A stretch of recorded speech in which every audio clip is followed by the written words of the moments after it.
Thank you for watching an episode of Straight Up Gay Talk. If you're a straight man or a straight woman, if you're a trans man or a trans woman, whoever you are, and you want your voice to be heard, please scan the QR code on your screen and let's have a conversation. I look forward to hearing from you. I love you all.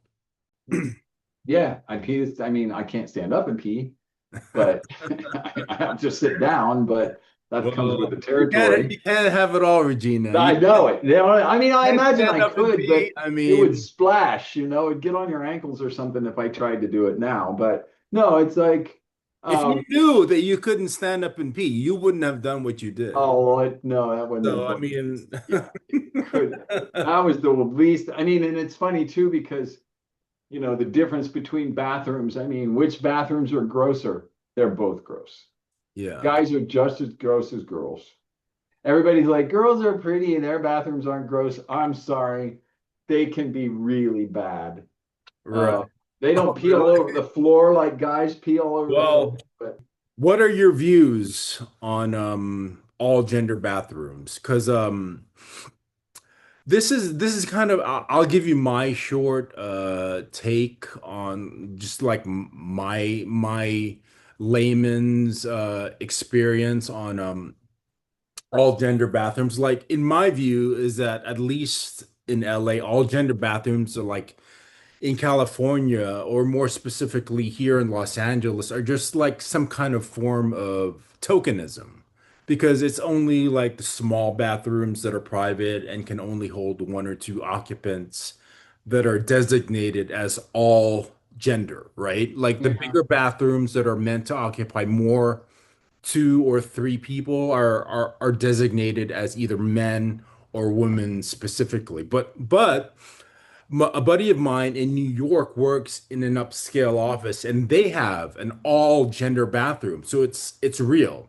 But it was constructed properly. Like they had floor to ceiling walls so that you couldn't tell who was in the other stalls unless you yeah, saw them enter or until you saw them exit.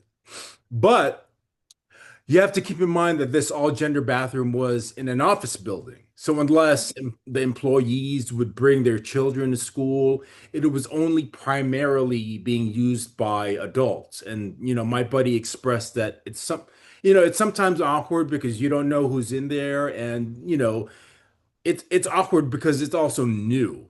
But to be fair, it's kind of awkward taking a dump when someone's next to you anyway. I mean, yeah. It doesn't really matter. Yeah, exactly. yeah, if I had a bad meal and I suddenly get the runs and there's someone in the next stall, I have to drown out the noise and, Yes, yes, exactly. flush the It's toilet. really funny You that we're embarrassed by the things our body does. Somebody taught us to be embarrassed by it, but that's Yeah. society. But if my bowels are fine, it sounds like I'm throwing quarters in a wishing well. So, Yeah, but yeah. So for all gender bad, I don't that doesn't bother me. I mean, but see, I've never been modest anyway as far as bodies.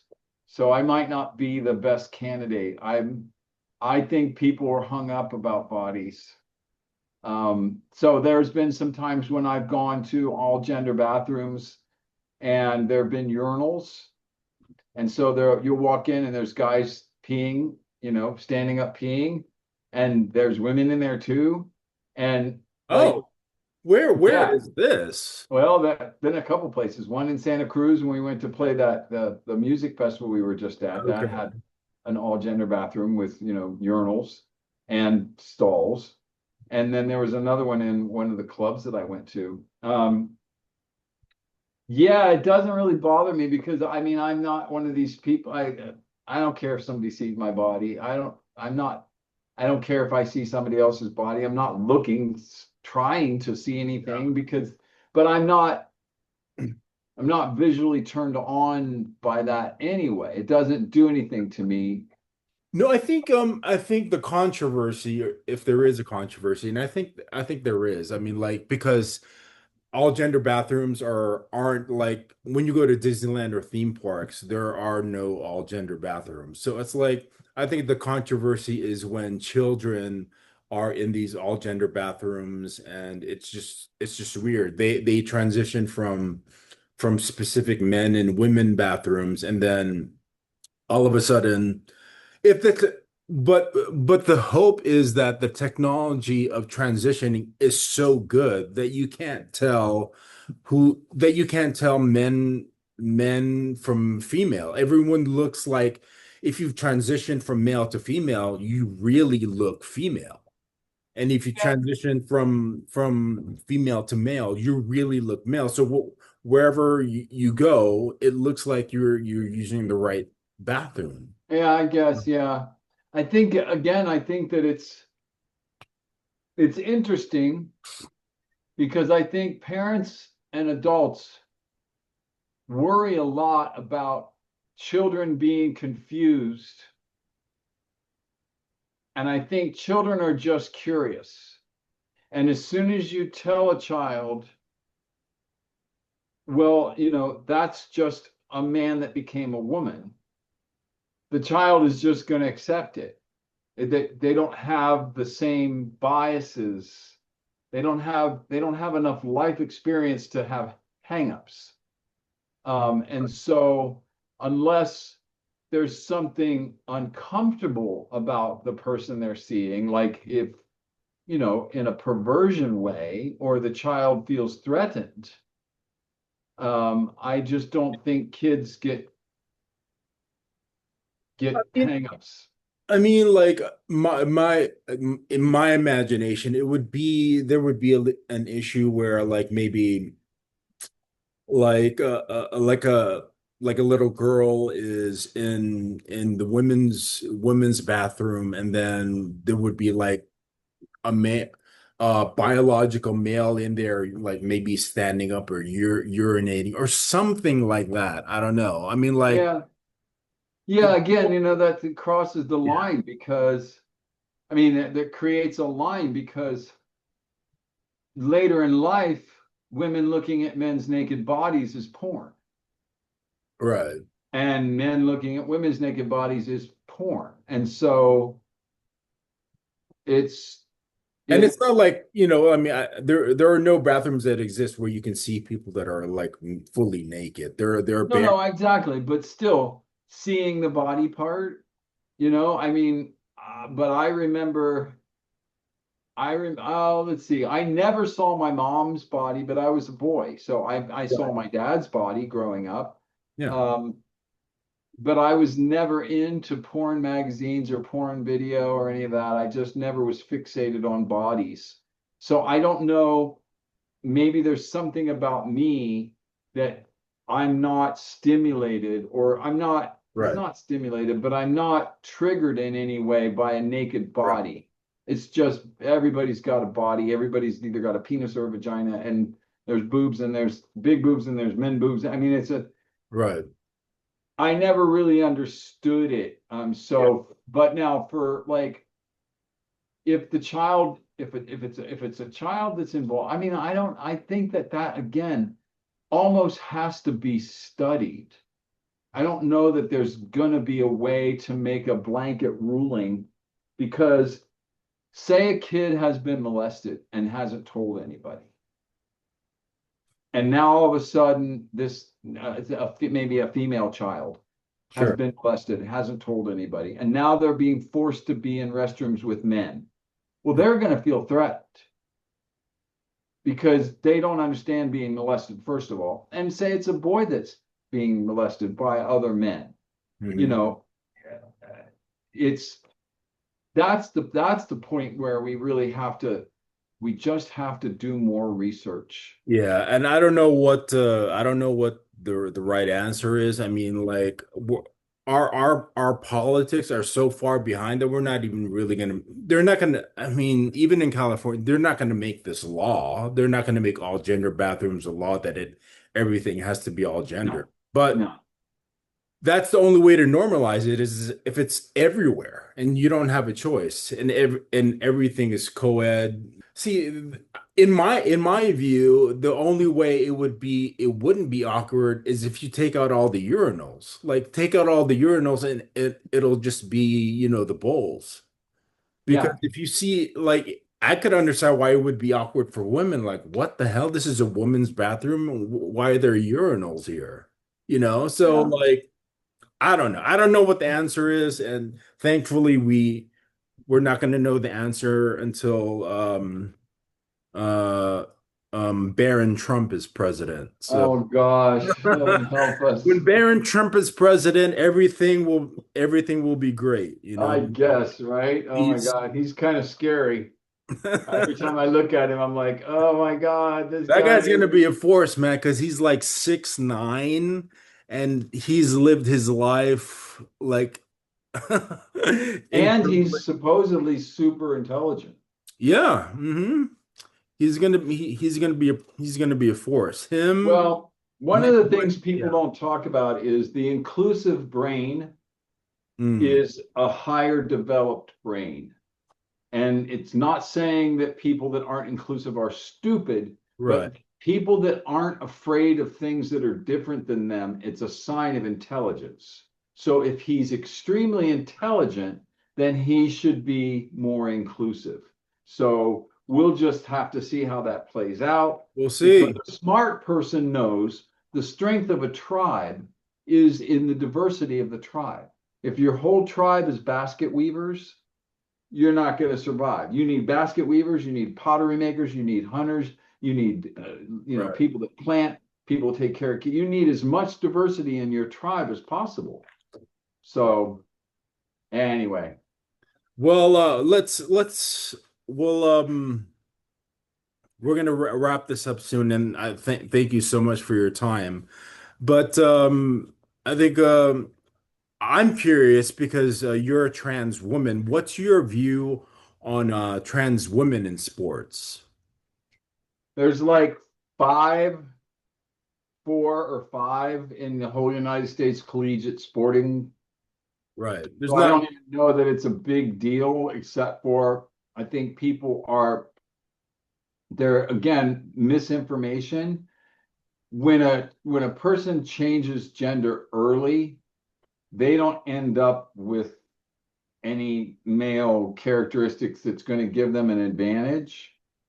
When a person transitions later in life, once they've been on female hormones for a certain amount of time, we're talking men that transition to females, um, they're pretty much the same muscle tissue and body mass and bone mass.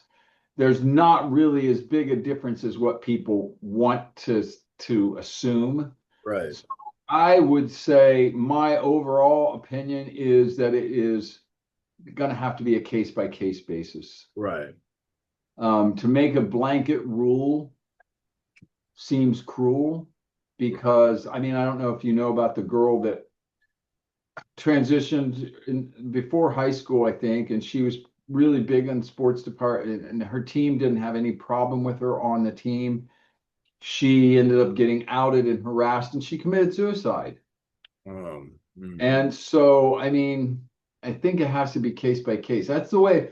It's the way I feel about the whole, um, puberty blockers and children, transitioning early. So it sounds like you're kind of on the fence about Well, I'm not children. really on the fence as much as I am. I don't know how valid opinion I can have Right. because first of all, it doesn't affect me, and second of all, I'd have to see all the science behind it. Like I'd have to see an analysis because here's the thing: I've seen women, genetic women, that develop muscle and bone mass that if they went on the men's team, they would beat the men. So I don't know that it can be this hard line between, the gender binaries of it. I think it has to have more, there has to be more granular approach to it, like a case by case approach to it. I think the only way to get it right is to do testing. I mean, they already do testing in Olympics, PED testing. There has to be like some kind of other testing that they have to initiate in order to get it right. if they want to even do it at all. Because right now, like, I Yeah. don't even think they're doing it right now. Like, I don't know what kind of test they're going to do though, because genetically, chromosomally, there, like I said before, there's 20 or 30 different chromosomal mixes you can have. There are women that are born with a vagina but don't have ovaries. I mean, there's all kinds of variations of right. the No, way there were bodies can come these. out. There was like a runner, I think she was from Jamaica, and they did testing, and she was born a female, but she had more testosterone in her system. And so, I mean, if she was born female and she just happens to be gifted with more testosterone and she's an athlete, I don't think she should be penalized. But Exactly. I don't know what the answer is. No, yeah, like I said, it's one of those questions where I don't think it's fair to make a law. I think what's Right. fair is to go case by case and have some kind of a criteria that is established for what becomes an unfair advantage, because Yeah. I think that's all made up. I think this whole unfair advantage thing is made up because I know Okay. my body mass, my muscle tissue, everything changed once I got on hormones. There's no way I could compete in a men's event. I have nothing about, and I transitioned late in life. I have no advantage over females. There's just my whole body has changed because of the hormones. What was your opinion about that female swimmer? I think her name was Leah Thomas. She didn't transition. She was like biologically still a male, and she won the collegiate. She actually didn't win. She tied with Riley Gaines. And there was this controversy because the people that were running the event, who then after got sued, even though she tied, I think, with Riley Gaines, they gave it to Leah Thomas, who I think her birth name is Henry Thomas. I'm not But wasn't on hormones or anything.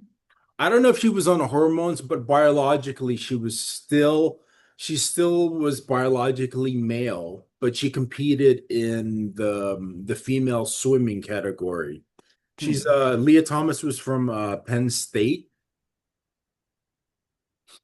And Riley Gaines was, I think, from University of Kentucky.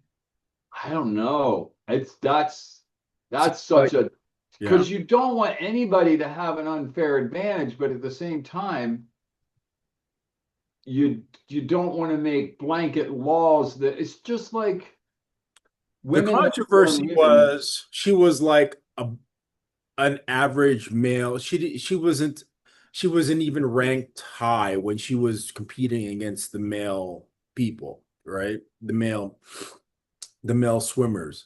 But when she transitioned and she competed with the female, the end result was that she tied for first place.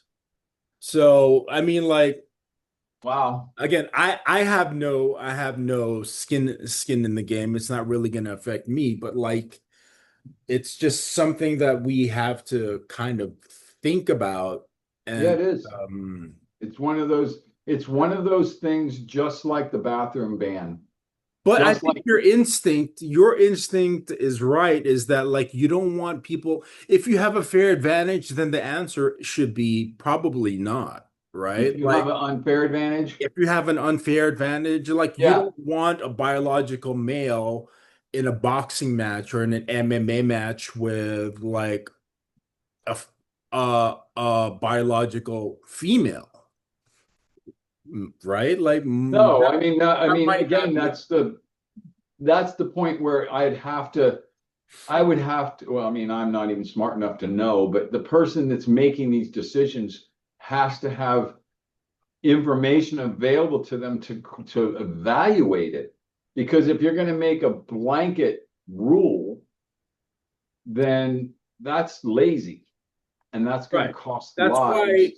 that's why they have to do some kind of comprehensive test Yeah, and I to don't find even know what out. kind of test. It couldn't be a Yeah. chromosome test.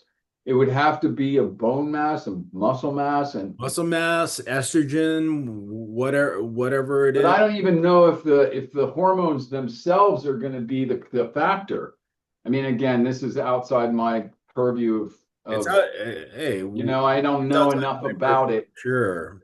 but it just like I what the it's the same thing I feel about the puberty blockers Yeah. and all of these things that they're trying to do. It's just because I know the motive is discriminatory in nature, Yeah, I mean, that's what makes me suspicious. I think people's instinct was inclusive. Yeah, That was they wanted to include Leah Thomas in the women's category. So they wanted to be inclusive, but it kind right. of backfired in Yeah, this specific case. yeah, But, you know, we're not yeah. And it's one of those things that, wow, look at how hard it is when, I mean, I had one friend say, we should just not have men or women's, we should just have all one. And then, and I'm like, that doesn't work. And he's that's like, not going well, to work. what I if we mean, have a like they can have that special now. team for trans, that's just, any of the trans people have their own team. And I'm like, okay, that doesn't work either. Yeah. So I think that the goal of having like a blanket law or a blanket rule is the problem. And I think that's going to probably be the way it is in every kind of situation that comes up Right. with this. They're going to have criteria. There has to be some kind of criteria because knowing that there's only 4 or 5 actual cases of men who've transitioned to female in collegiate sports, there's so few. And But that also this, depend on the sport, right? yeah. And then one of them was chess. If it's chess, dude, come on. Right? I mean, so that's why trying to make some kind of blanket rule to me, that's what makes me go, wait, what's your agenda?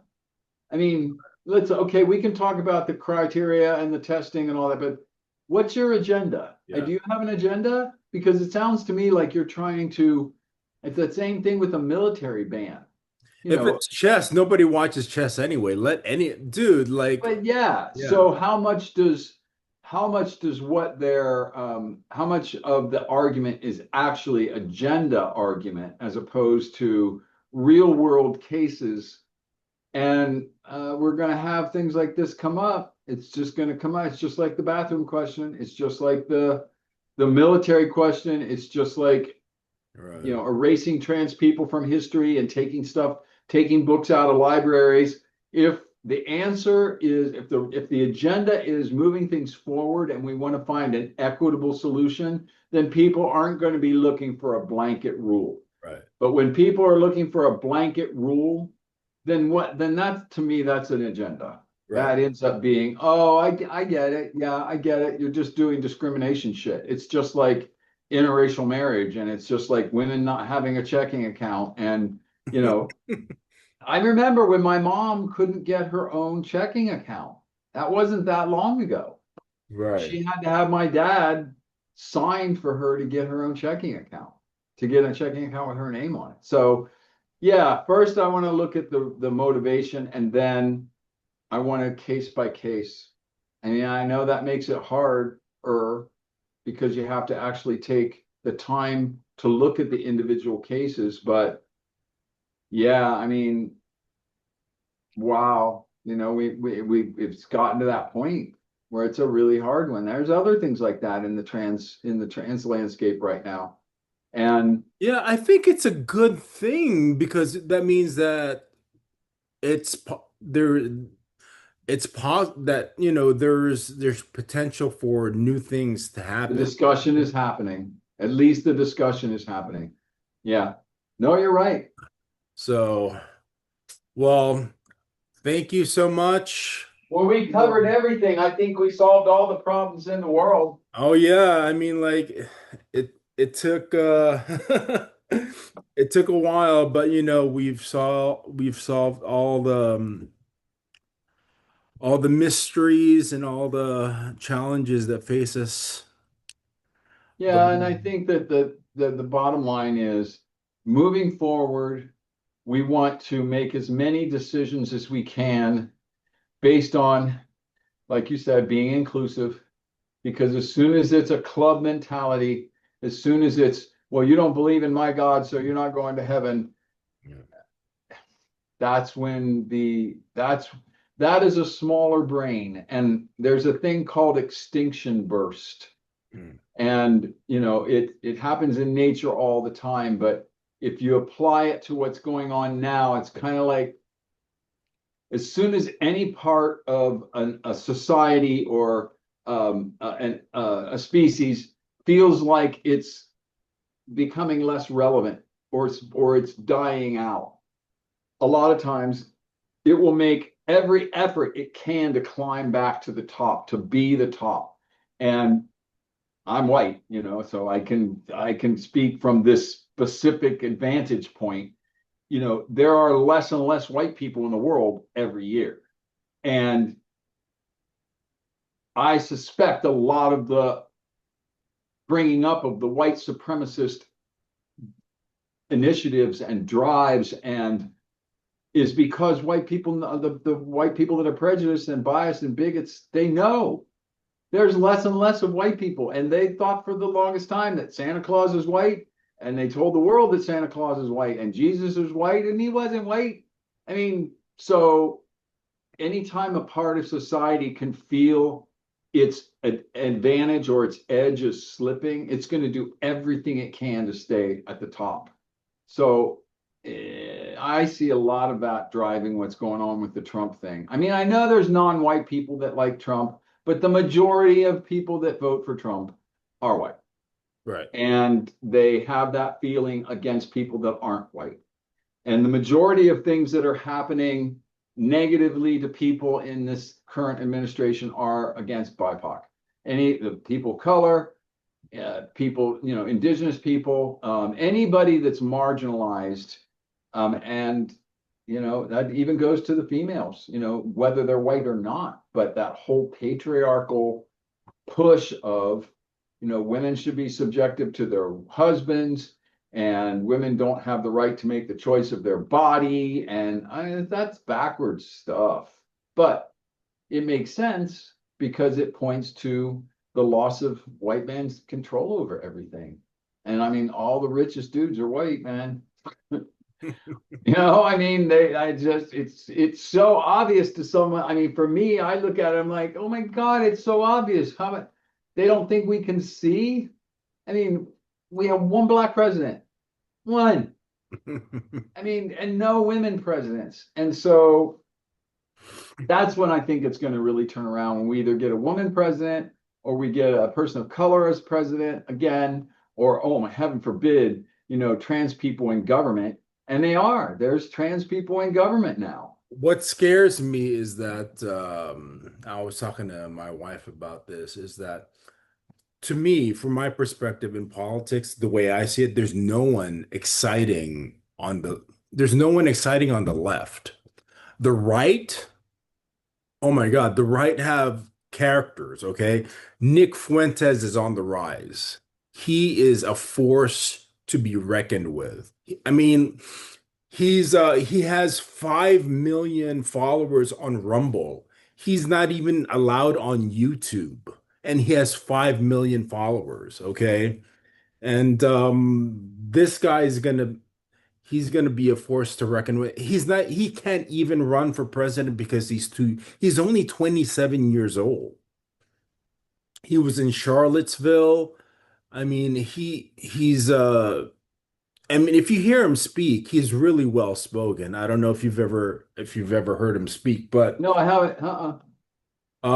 but there's no one exciting on the left. No, there isn't. To me, in my the most exciting person on the left was Bernie, and I know.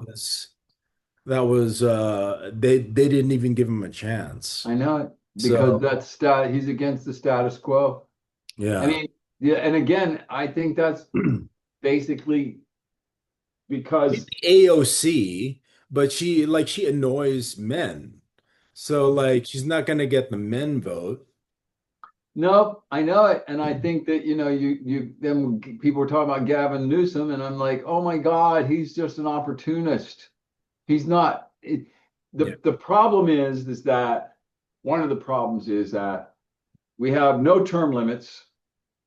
We We do. have We no, don't. I mean for president we do, but not in Oh, in our, Congress and yeah, Senate. and our Yeah. Supreme Court and all that stuff. There's no term limits. You can be there forever. So, and then the other problem is you get paid for the job. And if you look back in history, the original politicians were also other things. Oh, That wasn't their main job. They weren't doing it for the money. They were doing it because they had contributions to make. I mean, it's the same with pastors.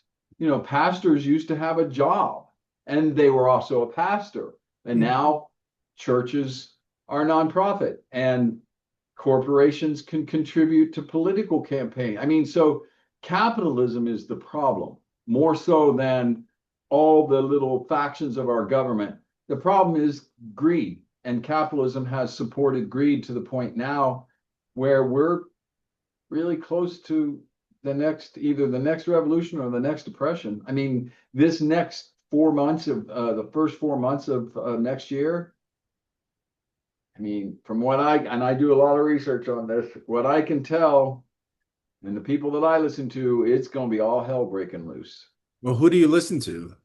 But mostly the like YouTube. I watch YouTube and Oh, I like listen to. You ever watch the guy, the Diary of a CEO? yeah. Uh-huh. Yep. The Chris British Williams. guy. Yeah, yeah. And Chris Williamson. There's 4 or 5 people that I'll scan their podcasts, and it's mostly the guests that they have. It's not really the hosts as much as the guests. And I'm sure I could like go through and give you my YouTube history and point all these names out, but the general theme is that it's unsustainable. Where we're at is unsustainable. We have such an equity diversion now. I mean, equity in inequity of finances. People can't afford houses. You Right. know, wages aren't going up as fast as rent and cost of living. It's just pretty soon the regular people aren't going to be able to buy the widgets that the rich people are making their money on. Right. So, I mean, it's the upper 20% provide 50% of consumer spending. That's the latest figure. And if interest rates aren't go down, I think this is all Trump's idea. I think because the best thing to do is crash the economy, not his idea, but it's his point. I think Right. it's Project 2025, but he's the pawn. So if you crash the economy, all the rich people can go in and buy everything for real cheap. That to me looks like what's happening.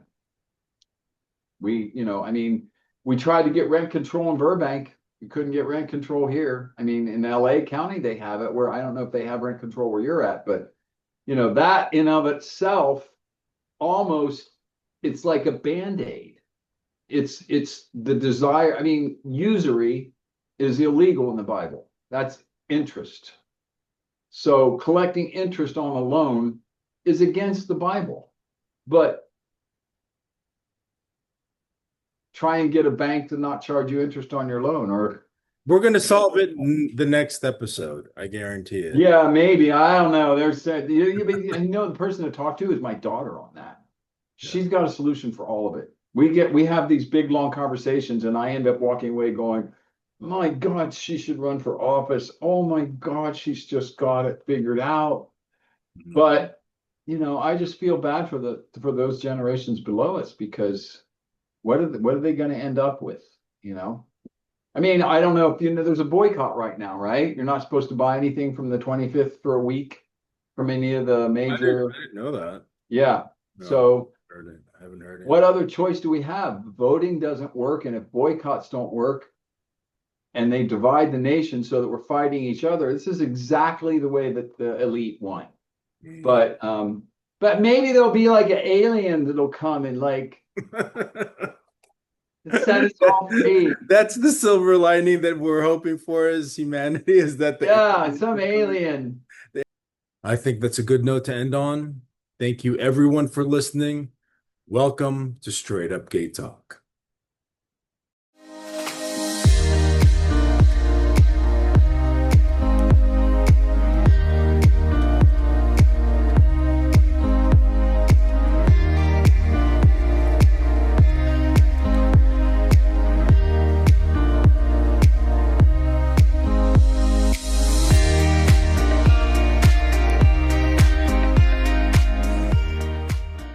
Thank you for watching an episode of Straight Up Gay Talk.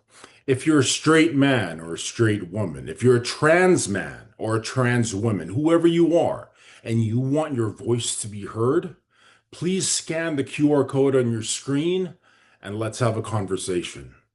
I look forward to hearing from you. I love you all. If you like, comment, and subscribe. My pet giraffe, who has pancreatic cancer and has had one stroke and two heart attacks, will survive. So long, gay boys.